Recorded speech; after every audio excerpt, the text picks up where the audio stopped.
What's up, YouTube? Dreamkiller coming at you in another video, and welcome to another episode of DK Talks, where I shoot the shit about a recent movie that I saw, or anime, or a video game that I played for. Pretty much anything that I feel deserves a specific mentioning in a video. And today, if you haven't noticed by the title, we're going to be talking about Independence Day Resurgence. The film's been out for a while, for a couple days now, so I figured, the dust is finally settled, and I feel like I can talk about it now. However, I will put a disclaimer here. If you have not seen the movie yet, I will advise you to stop this video immediately, go see it, have your own thoughts about it, and come back and watch this video, because unlike my last video where I talked about the Warcraft movie and I didn't really mention any spoilers, I will be mentioning a few spoilers towards, towards the almost end of this video. So, like I said, stop this video, go see the movie, come back. I'll wait. Are they gone? Okay, good. Okay, so Independence Day Resurgence. Now, how I'll do this is I'll talk about the movie in general, then I'll share the spoilers for the end. And I'll start off with saying this. What did I think the movie... How did I think the movie was? I thought the movie was okay. And a rare few thought that. Reviews have already come out, saying this movie is not the greatest. People who are fans of the original Independence Day saying this movie is shit. I thought it was okay. Now, my explanation for this is I came into this movie with low expectations. Like everyone else who originally heard the rumors about Independence Day getting a sequel, like me and everyone else, we were like, oh, okay, great, another movie that does not need a sequel. And, at the time, I thought they were just rumors and they were not going to happen, but then finally when they announced that they were actually doing the sequel, I'm like, okay, we'll see how this goes. And so at this point, I was pretty much going to the movie with low expectations, and I was already expecting what I was going to expect to see. Because at the end of the day, this movie is the original movie, but with more of a budget. You can tell that very much so that this movie got way more of a budget than its predecessor. With the advances in CGI, actors, you can just pretty much tell that the budget was higher this time around. And it was to be expected. And also, it was pretty much the same thing as last time, only a little bit turned around. It's pretty much the aliens return for revenge, and the humans stop them in the end. I mean, this isn't really spoiling anything or anything or whatnot, because the trailers pretty much made this look like that was what it was obviously going to be about. The aliens make a return, try to get revenge for the humans for taking out the original aliens that were invading Earth, and the humans are supposed to stop them, and they do in the end.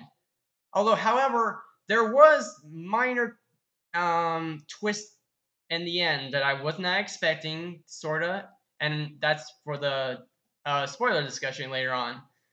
And so overall, because of the fact that I had low expectations and was expecting what I was expected to see, I thought in the end the movie was okay.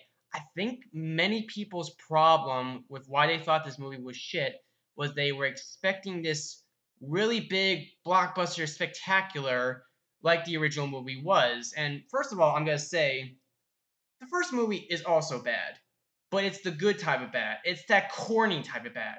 This movie is trying to do the same thing. It really is. And really, it seems more forced than the original was, because make no mistake, the original Independence Day was kind of a mistake, almost.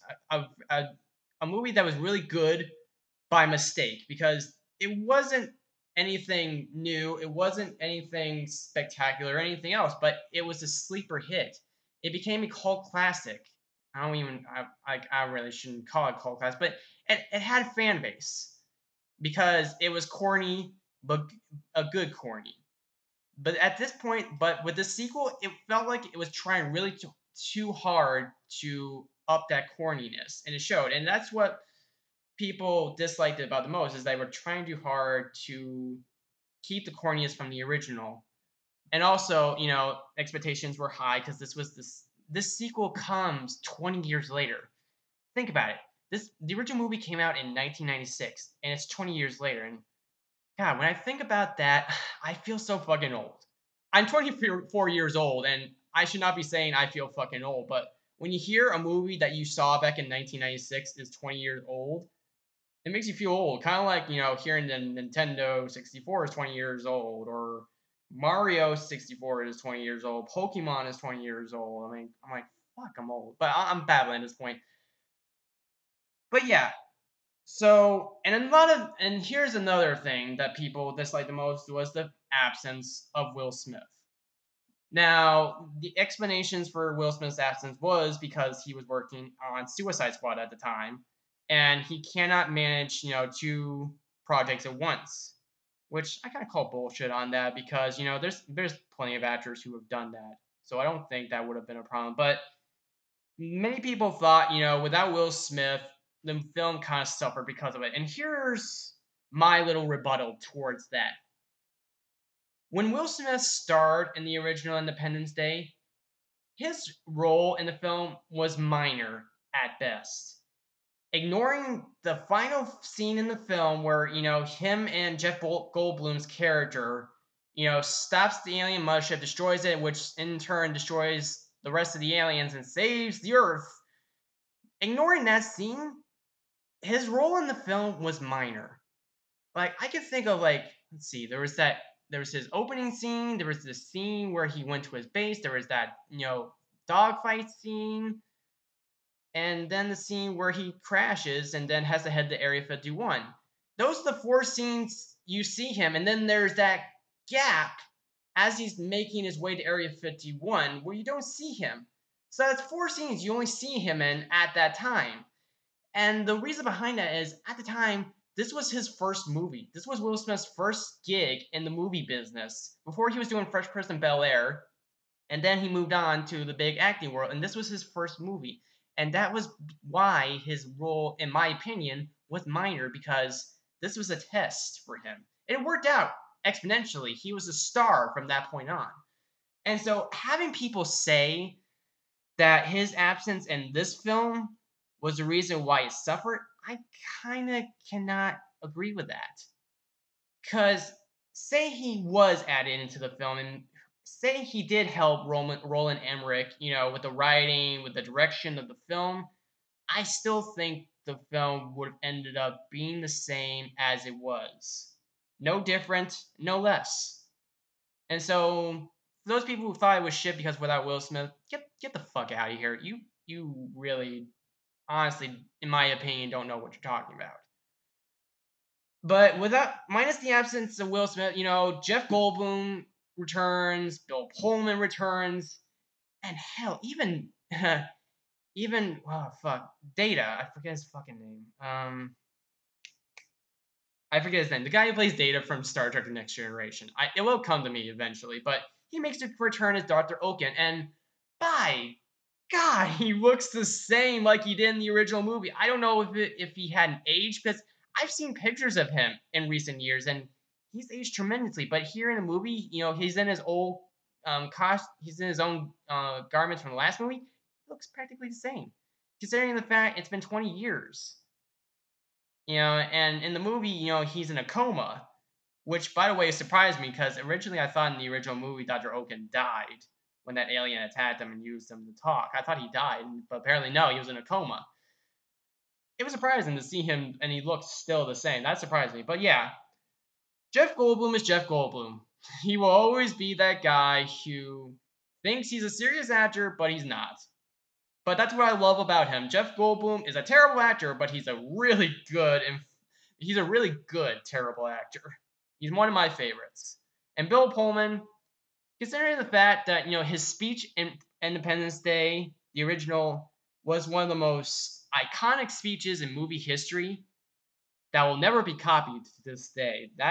that speech will never be able to be redone ever again. Nope. Any movie that tries to do a motivational speech like the one in Independence Day will ever be as good as that one.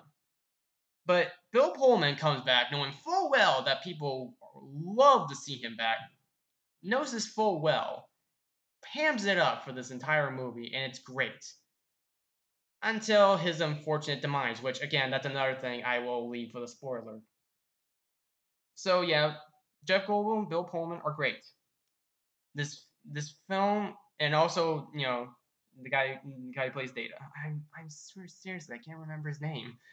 Someone in the comment section, please, can you put out his name so I can remember? Because I'm drawing a blank here. It's annoying me.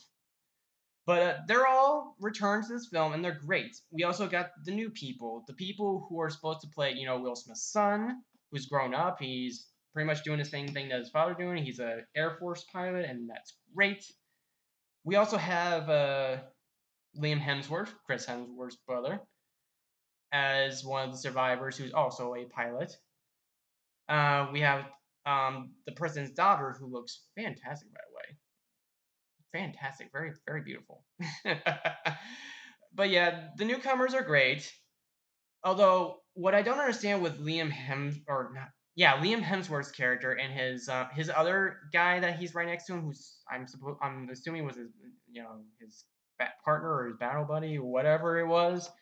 They mentioned the fact about how they were kids, how they were devastated by what happened when the aliens came, and here I am thinking like the movie makes it think like we're supposed to know these characters, but here I am sitting saying, who are these guys? I don't know who they are. Like Liam Hemsworth's connection to the original, kids from Independence Day was solely because Will Smith's son, Will Smith's character's son, and Liam Hemsworth's character, are fighting because they were in a training accident that almost got Will Smith's character's son killed, and so they're fighting. But the fight's meaningless at the end because they make up for it as soon as the aliens invade. They make up, they work as a team, and they get shit done. And that was great. And also, like the best scene in my opinion was when Liam Hemsworth's character. This I don't know if I'm spoiling this or not, but I'm just gonna tell you the scene anyway.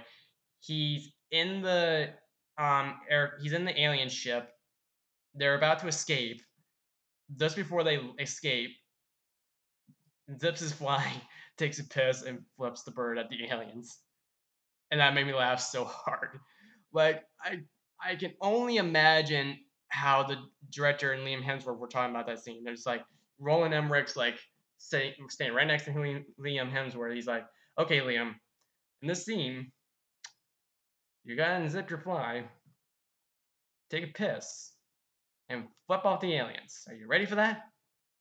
Well, I just drank 8 gallons of water because you told me to. Now I know why. Like I seriously want to know if Liam Hemsworth was actually taking a piss. If that was really him.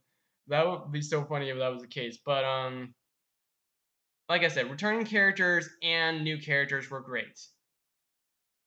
And like I said before, this movie is what you expect. At the end, the aliens die. And that's it. End the movie. And now, with that being said, we go in to spoiler territory. So, like I said, if you don't want spoilers being mentioned, leave this video now. I've given you your final warning. So, spoilers. This is the twist ending that I kinda, but wasn't expecting at the same time. In the end, as the aliens, are destroyed, there is this other race. There's these good aliens that are against the bad aliens. The bad aliens actually have a name this time. They've given them a name for this movie, but it was called the Hive or something. It was something with an H, but I can't remember. But at this point, I'm just gonna call them the bad aliens. But there's this race of good aliens that have harbored refugees from destroyed planets that the bad aliens have taken over the years, and they've been developing a way to destroy the bad aliens. And at the end of the movie, when the good aliens witness how well the humans defeat the bad aliens, seen as they thought of us as a primitive race, they tell Professor Oaken to tell the other humans that they want the humans to join them in a rebellion against the bad aliens, which lead, which in turn makes it seem like they are going to wherever the bad aliens planet is and take the fight to them, which in turn may lead us to hint that there might be a third movie coming up in the works. And this may please fans and may piss off fans depending on how they thought this movie was. Me, I'm like, okay, didn't see this coming, but maybe we'll work. Maybe a third movie will work out. I would love to see after seeing the bad aliens try to destroy our planet twice. I would like to see us humans take the fight to them. That I actually looked forward to actually seeing that. Hopefully, if the hint of a third movie is true, hopefully it will not take another 20 years for this to happen because I'm pretty damn sure that Jeff Goldblum and everyone else will not be alive at that time. Well, maybe the younger characters, but I'm sure Jeff Goldblum's character and any other old characters will not live that long to see it. So hopefully they'll probably have the movie in works within maybe the next 2 to 3 years, maybe. But hopefully not. It'll not take another 20 years. So again, I was not expecting an ending, and like I said, it could be good or bad depending on people's point of view. Now let's get to Bill Pullman's part in the story. That kind of depressed me. Like I said, he had an unfortunate end. He sacrificed himself to blow up the mothership in order to destroy, the queen alien that was in control of the mothership. And that led us to believe that the aliens were destroyed, kaploof. But no, the mother alien had a shield around her, which made her live, which drew out the fight with the aliens a little bit longer than it should have. Because originally, if the Bill Pullman's character had exploded the ship and it would have been the same ending we got from the first movie, that would have been an expected ending. But to throw in the fact that the alien queen survived, kind of, made the sacrifice superfluous. I don't know if the director was aware of that. So it was sad to see Bill Pullman's character go out with a bang, but having his sacrifice be in vain. Because his character is a really good character. Like I said, Bill Pullman hammed it up extremely for this film because he knew people loved his character, so it was no brainer for him. And also at the same time, it's kind of a rehash of Randy Quaid's character, which also makes me sad that I know the fact that Randy Quaid's character was dead, but I would have loved the fact that whatever reason they had to bring him back to life, I would have loved any chance to see Randy Quaid's character. I would have loved the chance to see Randy Quaid, period. Like, his craziness is funny. I know in recent news, like, his craziness is for real. It's not that funny, but it's kind of funny to me. Call me crazy. I mean, I'm that kind of guy. So I would love to see Randy Quaid again. Unfortunately, his character's dead, and he was gonna stay dead. And like I said, Bill Pullman's character's death was kind of reminiscent of Randy Quaid's death, but Randy Quaid's character's death had more significance than this one. So really, I think that's the only spoilers I have to say at this point. I mean, if anyone wants to chime in on any other spoilers that you'd like to discuss, hit up in the comment section. But at the end of the day, like I said, this film is okay. I understand people's judgment of this film, but at the same time, I don't, because I don't know why they were expecting so much from this film when I really didn't. Because I didn't, I thought this film was okay. It's not perfect, but it's not terrible. It's it's one of those films you go to see and once, and then you wait for it to come on DVD or Blu-ray. That is if you're interested in buying the physical copy. But that's it. That's my review of Independence Day Resurgence. If y'all have anything to say, good or bad, about the film, please, by all means, comment down below in the YouTube comment section. I look forward to your comments as always. And thank you for watching. I know this video took longer than I would have thought it would, but I had a lot to say as compared to when I did my previous review for the last movie that I saw. So, if you like this video, hit that little thumbs up button on the video, and also that if you also like this, subscribe to me, because as always, I have many more videos like this to come. Also, like me on Facebook and follow me on Twitter. Links will be down in the description box below the video. That's it. That's all I got to say. I'm Dreamkiller. Gamers keep on gaming, and Independence Day fans keep on rocking.